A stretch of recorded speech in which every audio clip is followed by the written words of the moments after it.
శాసనసభకే మీరు రావడానికి కాలు విరిగిందనే ఒక నెపాన్ని అడ్డం పెట్టుకున్నారు. కాలు ఇరిగిన చంద్రశేఖరరావు ఈరోజు నల్గొండకు పోయిండు. నేను అడుగుతున్నాయా, శాసనసభ దగ్గర ఉందా, నల్గొండ జిల్లా దగ్గర ఉందా? నల్గొండకి వెళ్ళి బహిరంగ సభలో సానుభూతి పొందాలనే ప్రయత్నం చేస్తున్నాడు చంద్రశేఖరరావు. సానుభూతి పొందడానికి మీరు దవాఖానలు ఉన్నప్పుడు మేమందరం వచ్చినాం, సానుభూతి చూపించినాం. సానుభూతి చూపించాల్సిన సందర్భంలో ప్రజలు కానీ ప్రతిపక్షాలు కానీ మేమందరం సానుభూతి చూపించినాం. ఈరోజు కేవలం కాళేశ్వరం అవినీతి మీద చర్చ జరగకుండా, కాళేశ్వరంలో మీ దోపిడీని ప్రజల దృష్టిలో పడకుండా ఉండడానికే ఈరోజు మీరు నల్గొండ అక్కడ ఏదో పెద్ద సభ పెట్టినా అని మీరు మాట్లాడుతున్నారు. ప్రజలకి ఈ మాత్రము అవగాహన లేదని మీరు అనుకుంటున్నారా చంద్రశేఖరరావు గారు? కాళేశ్వరం అవినీతి మీద దోపిడీ మీద చర్చకు వచ్చిన సందర్భంలో మీరు కృష్ణానది జలాల మీద ఉన్న ప్రాజెక్టులను అన్నిటిని కూడా కేంద్రానికి అప్పజెప్పినరు అని చెప్పి నల్గొండ జిల్లాలో మీరు బహిరంగ సభ పెట్టి ఇక్కడికి రాకుండా తప్పించుకున్నారు. ఇవాళ మీరు ఏం మాట్లాడుతున్నారు? అక్కడ ఓ 4-5 పిల్లర్లు కూలినాయి, కూలితే పెద్ద తప్ప? అయ్యా, నీకేది తప్పు కాదు. ఎందుకనంటే తప్పులకు పాల్పడ్డదే నువ్వు. నీకు నువ్వే తప్పు జరిగిందని నీకు నువ్వే శిక్ష విధించుకునేటంత నిజాయితీ పరుడు అని ఏమైనా తెలంగాణ సమాజం భావిస్తుంది అనుకుంటున్నారా? మీ దోపిడీకి మేడిగడ్డ బలైపోయింది, అన్నారం సుందిల్లా సున్నమైపోయినాయి. ఈరోజు కాళేశ్వరము మీ 1,00,000 కోట్ల దోపిడీకి బలైపోయింది. అందుకే మీరు దీన్ని చాలా అల్కగా తీసుకుంటున్నారు. ఇక్కడ వచ్చిన వాళ్ళని చులకన చేసి మాట్లాడుతున్నారు.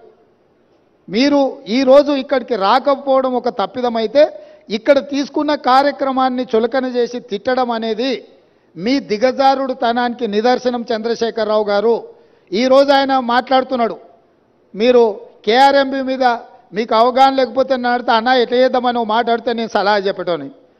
అయ్యా, శాసనసభలో చర్చ పెట్టినాం, సలహా చెప్పమని అడిగినాం. శాసనసభలో నేను స్పీకర్ గారికి విజ్ఞప్తి చేసిన, దయచేసి మాజీ ముఖ్యమంత్రి గారికి ఆదేశాలు ఇవ్వండి, అవసరమైతే సభను వాయిదా వేయండి, వారు వచ్చినాక వారి సలహా సూచనలు తీసుకున్న తర్వాతనే తీర్మానం చేద్దామని చెప్పినాం. ఉత్తమ్ కుమార్ రెడ్డి గారు పెట్టిన తీర్మానంలో లోపాలు ఉన్నాయి, అది కూడా సక్కలేదన్నాడు. సక్కలేని తీర్మానానికి నీ అల్లుడు స్వాతిముత్యం ఎట్లా మద్దతు ఇచ్చింది ఏకగ్రీవంగా? నేను అందుకే 4 సార్లు అడిగిన. శాసనసభలో మీరందరూ చూశారు కదా మీడియా మిత్రులు. ఉత్తమ్ కుమార్ రెడ్డి గారు ఈ ప్రాతిపదికన తీర్మానాలు పెట్టినరు. దీనికి టీఆర్ఎస్ పార్టీ వైఖరి ఏందో స్పష్టంగా చెప్పండి అని అంటే, హరీష్ రావు గారు మాజీ సాగునీటి పారుదల శాఖ మంత్రిగా, కేసీఆర్ కుటుంబ సభ్యుడిగా స్పష్టంగా ఈ తీర్మానానికి సంపూర్ణమైన మద్దతు పలుకుతున్నా అని చెప్పిండు. అప్పుడే నేను లేచి ఏం చెప్పినా, వీళ్ళు మాట్లాడేదానికి ఏం విలువలేదా చంద్రశేఖరరావు, ఇవి విలువలేని మాటలను కొట్టిపడేస్తాడు, ఆయననే యజమాని, ఆయన ఓనర్, ఆయన వచ్చి చెప్తే తప్ప దీంట్లో విషయం లేదని నేను చెప్పిన. ఇవాళ సరిగ్గా నల్గొండలో అదే మాట్లాడండి. ఏం తీర్మానమే? దిక్కుమాలిన తీర్మానం, దాంట్లో ఏమైనా విషయం ఉందా? అదో పనికిమాలిన తీర్మానం, ఆ తీర్మానానికి వీళ్ళందరూ మద్దతు అని. మరి ఒకవేళ తీర్మానంలో లోపాలు ఉంటే మీరు వచ్చి సవరించేది ఉండే. లేదు, మీ ప్రతినిధిగా మాట్లాడిన హరీష్ రావు గారు ఇది తప్పు, ఈ తీర్మానంలో లోపాలు ఉన్నాయి, దీన్ని సవరిస్తున్నామని తీర్మానం సవరించి ప్రతిపాదించేది ఉండే. నేను చెప్పింది చెప్పినట్టుగా హరీష్ రావు గారు లాంటి వాళ్ళకి ఆ పార్టీలో విలువ లేదు, వాళ్ళ మాటల పట్ల విశ్వాసం లేదు. అందుకే చంద్రశేఖర్ రావాలని మేము అడిగినాము, మీరు రాలేదు.